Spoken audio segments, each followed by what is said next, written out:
Tarrant, what is going on beyond the horizon? Who's to know? It's far too far away. Well, apparently there is Beyond the Horizon board game. This is a civilization game. And this is by one of the designers in this one. He has designed Beyond the Sun. Yes, there it is. Very popular game from a couple of years back. It's pretty good skill. They're flipping the ball.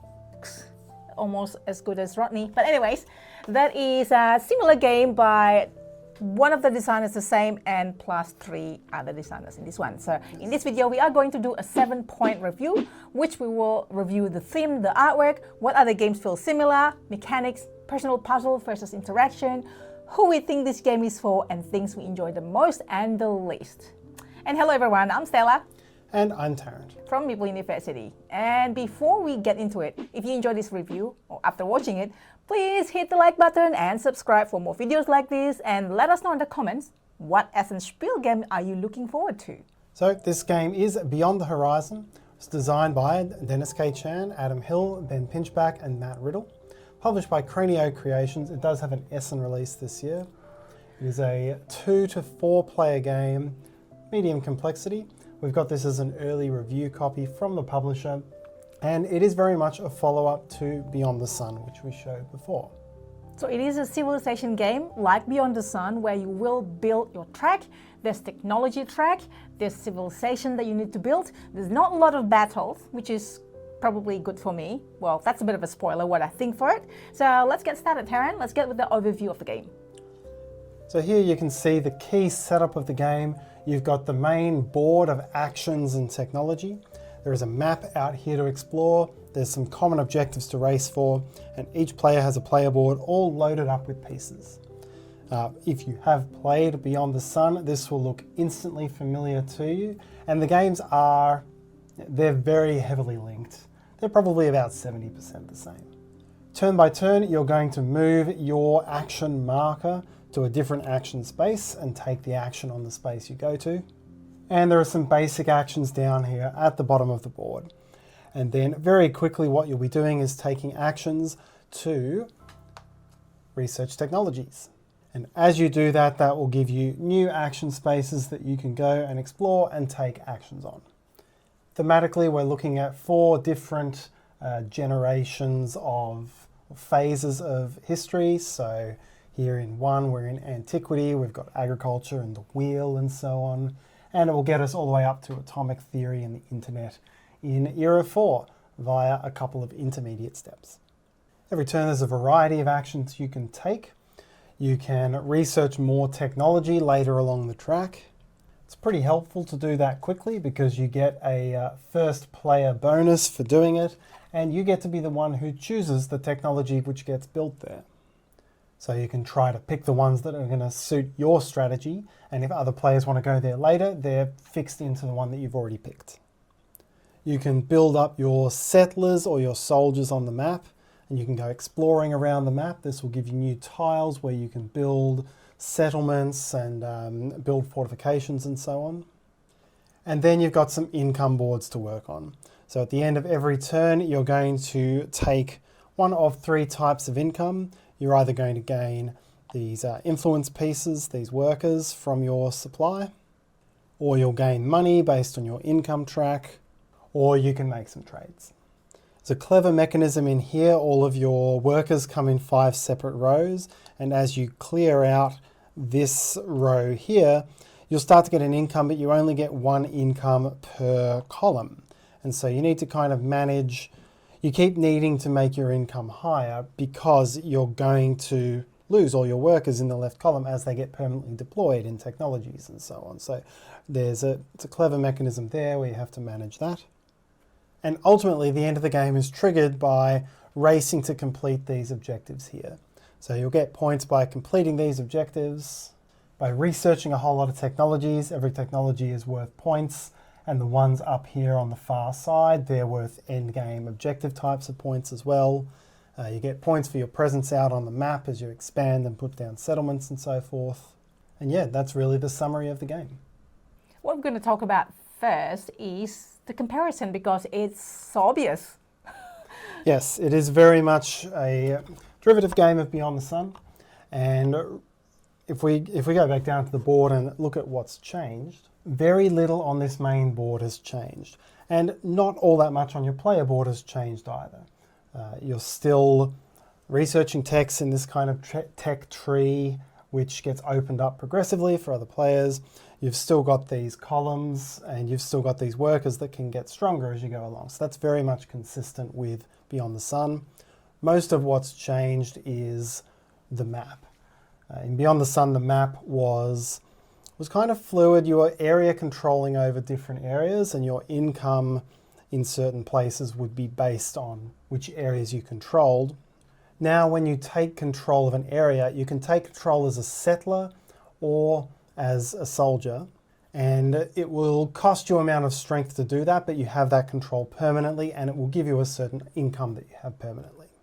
So it becomes much more of a race for the best locations rather than a constant battle. Which I don't mind that. I mean, constant battle, it's kind of tiring sometimes. Don't get me wrong, I love Beyond the Sun, but this is, I think, is a different type of take from Beyond the Sun game. Yeah, it very much takes it in a more pure Euro kind of direction by taking out the area control side of it.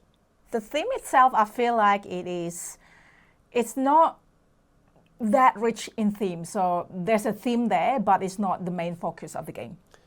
Not at all. The only thing that's thematic about these cards out here is the name. Otherwise, it's just a new place to put my octagon to get widgets. Yes. But that's fine. It is there's characters here as well, representing the era, I guess. There's Albert Einstein here. And yeah, all of these are leaders. They have historical people on them. There's Ada Lovelace here. There's Shaka Zulu, and so on. John's, there you go, Bach here. And this is the different eras. This is it. Ceylon, Constantine I. The first. Sorry. This is very much a case of living within the same 3-century period is the only thing which thematically links these people together. The artwork is done by Agnes. I'm sorry, I'm going to butcher the name. Maybe I'll jump in. Artwork's by Agnieszka Dabrowiecka, who did Castles of Mad King Ludwig, Frostpunk, and then also Clemens Franz, who's been in the game for a long time, known for his people in Orleans and Caverna and Grand Austria. Orleans throwing cheese? Yes. Yeah, that's the guy. I do like the cheese. Actually, I'm pretty sure I met Clemens at Essen last year or the year before. So it was an honor to meet the person behind the artwork, and I'm always love his work there. And it does make this a substantially more attractive playing experience than Beyond the Sun, which was, to be honest, about as cold and spreadsheet-like as a game could be. It was a very unattractive game from a visual standpoint. So this is, it's Euro beige, but it's quite nice. I do love it. Yeah, I do love this. Like, you can tell, like, the people, it looks a bit like Grand Austria Hotel is. I would say Australia Hotel, but, just slipping it there, Australia. Hey, Australia sometime. And then the componentry that we're going with in this game is, most of it's pretty similar. I think we had these octagon pieces or similar to it in Beyond the Sun. Biggest thing that's changed is that these pieces, these worker influency pieces, they're now these sort of goblet shapes, which it's nice in that they have a good presence. They're kind of chunky, which is good. But in Beyond the Sun, it was dice, and you could increase the strengths of each of the dice between 1 and 4. Now the strengths you manage by balancing these silver or bronze cardboard tokens on tops of the pieces. And there's a few more iterations. You could only go from 1 to 4 in one type in Beyond the Sun. Now you go from 1 to 6 in 2 different types. But very, very easy for pieces to drop off and go flying, and we found that very frustrating when playing, to be honest. Yeah, that was a bit fiddly on that part. I don't know how many times I was putting something else, and I would probably drop this like, oh, what was that? Oh, that was like landing in the same side, but often it goes like that. So you're gonna have to remember what it was before you put it there. Yeah, it could really do with a little divot in the top of the piece. Yeah, but I like the intention, you know, there's like this little goblet and then this little number, which is clever, but yeah, just slightly fiddly, that's all. As demonstrated. Or maybe I'm just really awkward, you know, I usually am, so I could probably blame you on that. No, we were dropping them around the table. It was, Yes. It's a downside. Okay, we all three are awkward then. So that was the components. So the next point is, what do we like about the mechanics? Tech track. Shotgun. Tech track is one of my favorite mechanics, and that is an engine building type of tech track. And there's option as well. In here you can see that you have to research this, and then you can have an option to do this action. And then if you research these two, and then you have the option to research this one goes here, and so on. The only thing is that on this side, looks like you only have to research two of these three to get to this one. While, I don't know, it might be just slightly confusing the first time you play it, and might be wrong. This is the case as well, but it just means that two of these three, you get to that one. But I do enjoy this bit. And I know that a lot of people need to plan ahead from here to here to see what they want to achieve, because this could earn you, a bit of points here, not to mention the 4 points at the end, and then 3 points here too, and so on. Yeah, this is a good mechanism out here, and it's a clever one, and nothing else really quite does it like this. Or Beyond the Sun does it. Other than Beyond the Sun. Because it's not uncommon to have games where you start to add new actions and stronger actions to the game as the players. You know, it was something that certainly I would have first seen with Lords of Waterdeep. Yeah. You're constantly adding new buildings to the game which have stronger versions of the powers. But that's a game where they always immediately become available to all players, and whoever put it out there gets an ongoing reward.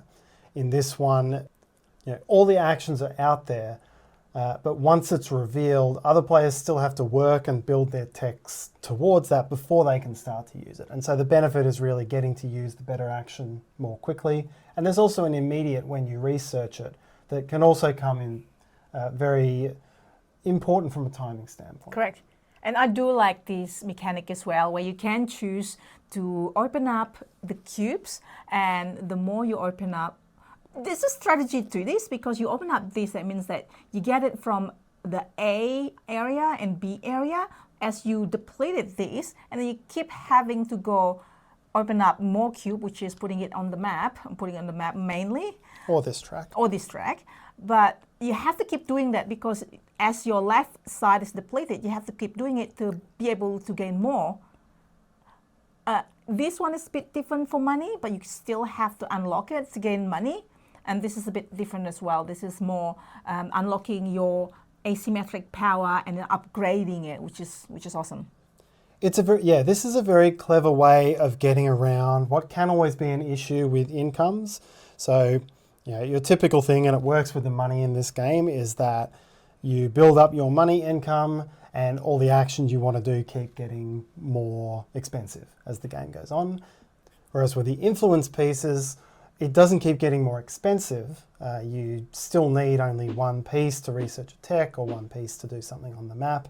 But as your pieces are permanently tied up, you then just have to keep gaining the income to get the pieces you need. So I can't think of another game that does it exactly that way, and it's a really clever way around what would otherwise be a pacing problem for the game. Well, as your mum said, as we saw Tarrant's parents yesterday, she said something that's really interesting. Like, you think that there is not going to be a new board game or new mechanics of board game that's bringing out there. I'm like, no, there's always new ones. Because, there's always like this twist from familiarity. You add this twist to make something else that feels different. So I love that, and this is what it offers, I think. And that's not a new mechanism either. That also was present in Beyond the Sun. Really, the thing that's different here is the map work, and This isn't that revolutionary. I think the key thing here is every tile that gets added to play has 2 cubes that can go on it. And there's one that's worth fewer points but gives you an immediate effect, and one that's worth more points. There'll be one that suits the player who goes in on settling versus one that suits the player who goes in on soldiers. And to some extent, that kind of encourages players to mingle around the entire map rather than just squirrel away in their own corner, which is always a nice feature of a game.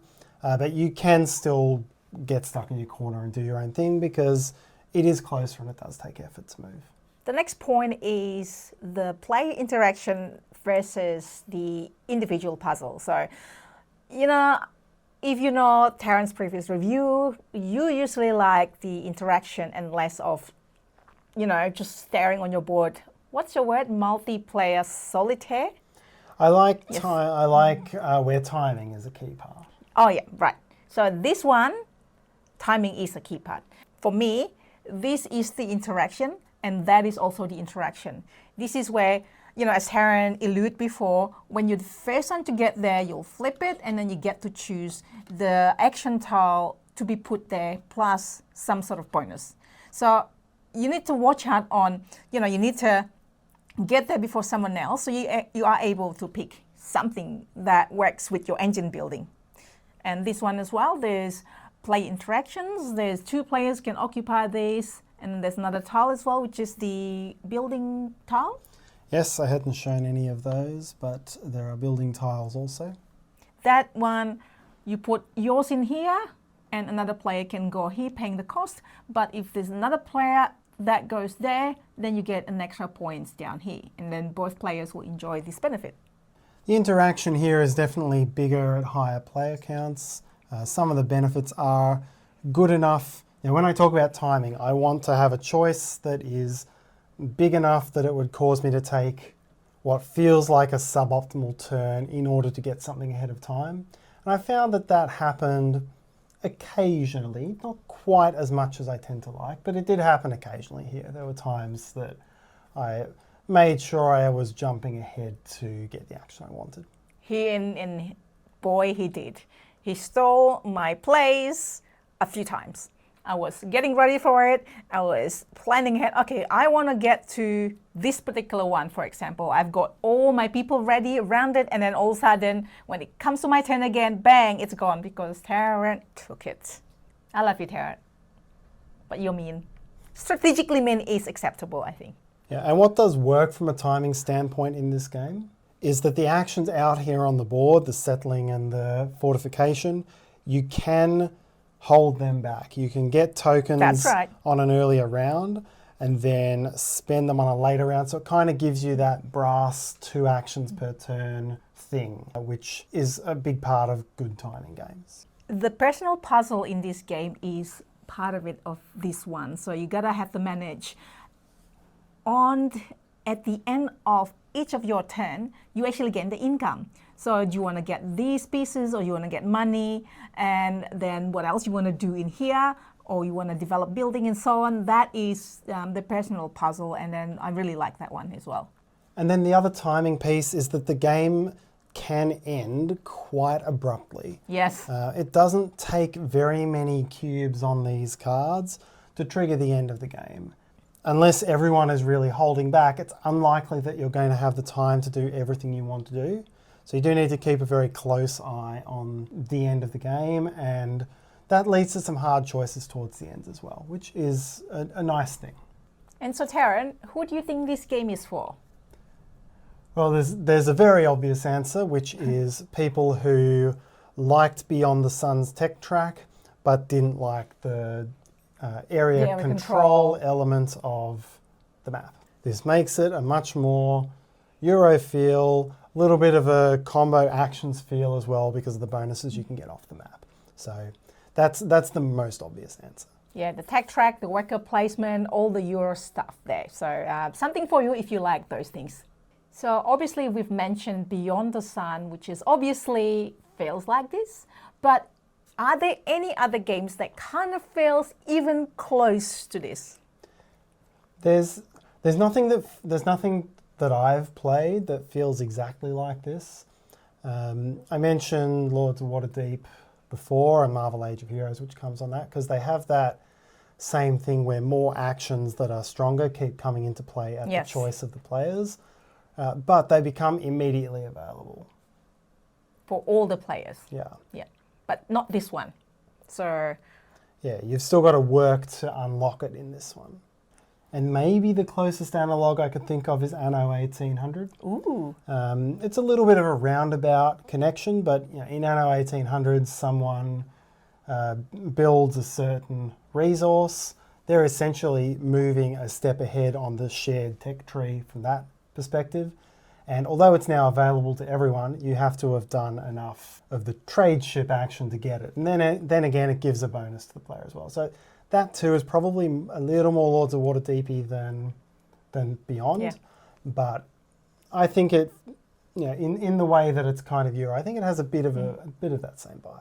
So I think it's worth it to have to your collection, to add to your collection, if you like that feeling, and yet or if you like Lords of Waterdeep and Anno 1800, then this is kind of like feel a little bit like that, but yet it's its own game.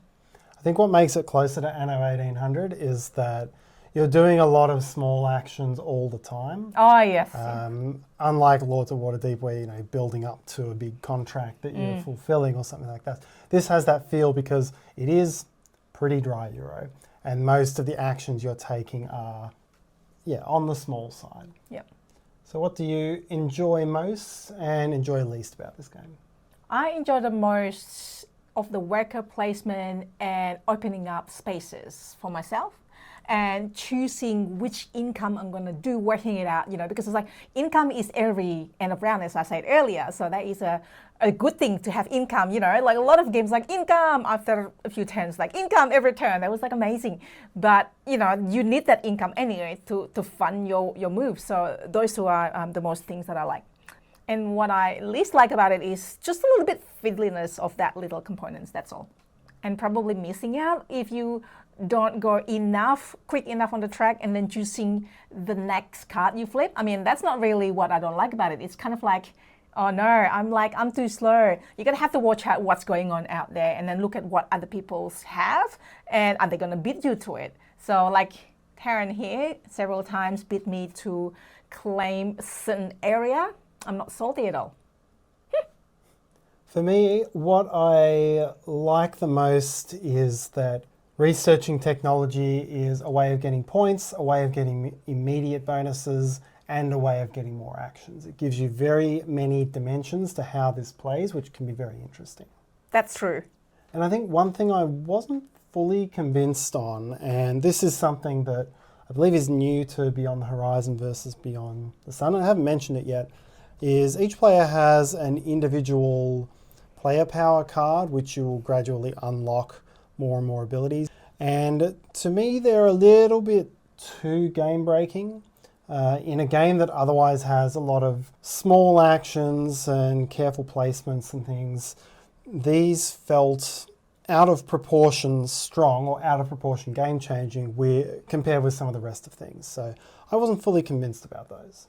And so that is our review for Beyond the Horizon. So if you have a game that you think is very similar to this, please let us know in the comments. And again, let us know what you think of Beyond the Horizon, or are you going to have a looky at Essen Spiel, maybe get it for your collection. Hopefully I will see you as well at Essen, and hopefully that's been useful. Have a great day. Bye.